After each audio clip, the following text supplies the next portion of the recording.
بدکاری کرنے والی عورت اور بدکاری کرنے والا مرد جب ان کی بدکاری ثابت ہو جائے تو دونوں میں سے ہر ایک کو 100 درے مارو۔ اور اگر تم اللہ اور روز آخر پر ایمان رکھتے ہو تو اللہ کے قانون کو نافذ کرنے میں تمہیں ان پر ہرگز ترس نہ آئے، اور چاہیے کہ ان کی سزا کے وقت مسلمانوں کی ایک جماعت بھی موجود ہو۔ بدکار مرد تو بدکار یا مشرک عورت کے سوا کسی سے نکاح نہیں کرتا، اور بدکار عورت کو بھی بدکار یا مشرک مرد کے سوا اور کوئی نکاح میں نہیں لاتا۔ اور یہ یعنی بدکار عورت سے نکاح کرنا مومنوں پر حرام ہے۔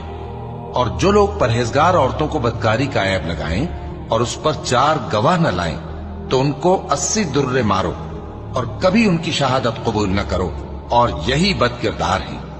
ہاں، جو اس کے بعد توبہ کر لیں اور اپنی حالت سنوار لیں تو اللہ بھی بخشنے والا ہے، مہربان ہے۔